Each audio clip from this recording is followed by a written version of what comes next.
আশা করি ভালো আছো। প্রতিবারে না আপনার সামনে নতুন আরেকটি ভিডিও নিয়ে চলে আসলাম। আজ আলোচনা করব যে এই শিক্ষাক্রম যে কারিকুলাম পরিমার্জন নিয়ে, অর্থাৎ যা আপনারা জানেন যে আগে যে শিক্ষাক্রম যে পরীক্ষার সিস্টেম ছিল সেটা কিন্তু চেঞ্জ করা হয়েছে এবার। আর বিশেষ করে কিন্তু এবার ক্লাস 9-এর কিন্তু বই পরিবর্তন করা হয়েছে। আর সবচেয়ে যে গুরুত্বপূর্ণ বিষয়টা সেটা হচ্ছে তারা কিন্তু এবার পরিকল্পনা নিয়েছিল যে আগামী এই 2025 সালে কিন্তু এসএসসি সর্বশেষ ব্যাচ থাকবে। এরপরে কিন্তু যে এসএসসি কিন্তু সায়েন্স আর্টস কমার্সটা থাকবে না। এবার যে এসএসসি ব্যাচটা দেবে তারা কিন্তু সায়েন্স আর্টস কমার্সের 3টা গ্রুপে পরীক্ষাটা দেবে। কিন্তু 2026 সাল থেকে যারা এসএসসিটা দেবে তারা কিন্তু সায়েন্স আর্টস কমার্স 3টা গ্রুপে কিন্তু পরীক্ষাটা দিতে পারবে না। ঠিক আছে, আজকে এই নিয়ে আলোচনা করব। তার আগে বলি, আপনি যদি এই চ্যানেল নতুন হয়ে থাকেন তাহলে আপনার সাথে রিকোয়েস্ট থাকবে যে এই ধরনের নিত্য নতুন ভিডিও সবার আগে পাওয়ার জন্য অবশ্যই চ্যানেলটি সাবস্ক্রাইব করে পাশে থাকবেন। আমরা একটা আপডেট প্রকাশিত হয়েছে, সেই আপডেটে চলে যাই।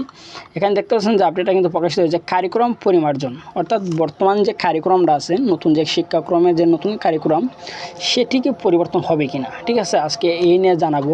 তখন আমাকে নিচে একটু চলে যাই।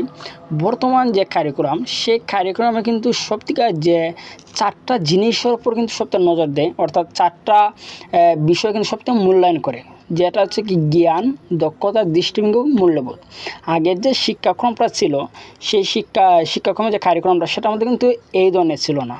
ঠিক আছে, এই ধরনের ছিল না। কিন্তু এই নতুন যে শিক্ষাক্রমটা শিক্ষামন্ত্রী নিয়ে এসেছে সেটা হচ্ছে জ্ঞান, দক্ষতা, দৃষ্টিভঙ্গি, মূল্য, 4টা জিনিসের উপর সবথেকে বেশি দেওয়া হয়। ঠিক আছে, বর্তমান যে শিক্ষাক্রম যে জ্ঞান, দক্ষতা, দৃষ্টিভঙ্গি, মূল্যবোধ অপর মূল্যায়ন নির্দেশক প্রশ্ন ছিল, যার প্রতিফলন শিক্ষক ডায়েরি 1 ও 2 থাকতো। কিন্তু বর্তমান প্রথম থেকে 3য় শ্রেণী মূল্যায়নের বিষয়টি এভাবে না রেখে পরিশিষ্ট আকারে শ্রেণীভিত্তিক অর্জন, উপযোগী যোগ্যতা, পরিদর্শিতা সূচক, পারদর্শিতা মাত্রা, যেমন বর্তমান যে শিক্ষাক্রমটা সেটা কিন্তু দেওয়া হয় মানে ভালো, খুব ভালো, উত্তম। যারা যে পরীক্ষার যে সিস্টেম কিন্তু মার্কারে দেওয়া হয়। আগে কিন্তু যে আমাদের নতুন আগে যে সিস্টেমটা ছিল, মনে করেন যে এক সময়ের মধ্যে যদি 80 পাইতো তাহলে কিন্তু তাকে প্লাস ধরা হতো। ঠিক আছে, তো 60 পাই যেত মানে এ বি, এইভাবে করে কিন্তু কাউন্ট করা হতো। আমরা কিন্তু এই সিস্টেমে করে এসেছি। কিন্তু বর্তমান যে সিস্টেমটা সেটাতে কিন্তু দেওয়া হয় যে সবচেয়ে একটু ভালো তাকে দেওয়া হয় ভালো, তার যারা মধ্যম আছে তাকে বলা হয় যারা উত্তম মানে এক্সিলেন্ট। মানে এভাবে করে দেওয়া হয় যে গুড, ভেরি গুড, এক্সিলেন্ট, সর্বোচ্চ এক্সিলেন্ট, মধ্যম, ভেরি গুড, আর যারা নির্মল লেভেল আছে তারা কিন্তু ভালো। এবং বর্তমান যে শিক্ষাক্রম সেটাতে কিন্তু যে সবার কিন্তু পাস করেন মানে পরীক্ষা উপস্থিত মার্কই কিন্তু পাস করা মার্ক দেওয়া হয়। ঠিক আছে, আগে কিন্তু আমাদের 33 এক সময় কিন্তু 33 পাই কিন্তু পাস করা লাগতো। কিন্তু বর্তমান যে শিক্ষাক্রমটা সেটা কিন্তু যদি পরীক্ষাতে আপনি অংশগ্রহণ করেন তাহলে কিন্তু আপনাকে পাস দেওয়া হবে। ঠিক আছে, তো এই নিয়ে কিন্তু অনেক ধরনের কিন্তু আন্দোলন হয়ে গেছে যে বৎসরের শুরুতে।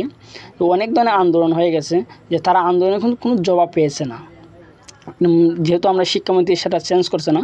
এর মধ্যে কিন্তু অনেকে এই ধরনের একটা প্রশ্ন, যে অনেকে কমেন্ট করতেছে যে ভাই যেহেতু আমাদের প্রধানমন্ত্রী প্রত্যেক করেছে, আপনারা জানেন যে এর মধ্যে কিন্তু আমাদের কি শিক্ষামন্ত্রী কিন্তু চেঞ্জ হয়ে গেছে, তো আমাদের কি এই কারিকুলামটা থাকবে কি না। যেহেতু প্রধানমন্ত্রী প্রত্যেক করেছে এবং শিক্ষামন্ত্রী চেঞ্জ হয়েছে, সেহেতু আপনাদের এই কারিকুলাম কিন্তু অবশ্যই পরিবর্তন হবে। নতুন কারিকুলামে কিন্তু যে আবার বই ছাপানো হবে। ঠিক আছে, যেহেতু সায়েন্স আর্টস কমার্স কিন্তু তারা যে পুরান নোবেল থাকতে যে কথা বলছেন যে আগামী 26 সাল থেকে কিন্তু সায়েন্স আর্টস কমার্স থাকবে না, তারা একটা বই করবে। যে এখন কিন্তু সেটা নিয়ে শিওর কিন্তু বলা যাচ্ছে না, যেহেতু শিক্ষামন্ত্রী নতুন হয়েছে, অবশ্যই আপডেট না পাওয়া পর্যন্ত বলা যাবে না, যেহেতু নতুন সরকার। ঠিক আছে, যে আপডেট পেয়ে অবশ্যই আপনাকে জানিয়ে দেবো সায়েন্স আর্টস কমার্স থাকবে কি না। আজকে এই আলোচনা থাকে, তারপর না বুঝে থাকেন তো অবশ্যই কমেন্ট করে বলবেন। আর যদি ভিডিওটি ভালো লাগে তো অবশ্যই লাইক দেবেন। আর আপনি যদি এই চ্যানেল নতুন হয়ে থাকেন তার আপনার সাথে রিকোয়েস্ট থাকবে যে এই ধরনের নিত্য নতুন ভিডিও সবার আগে পাওয়ার জন্য অবশ্যই চ্যানেলটি সাবস্ক্রাইব করে পাশে থাকবেন। ধন্যবাদ, দেখা হবে অন্য কোনো ভিডিওতে।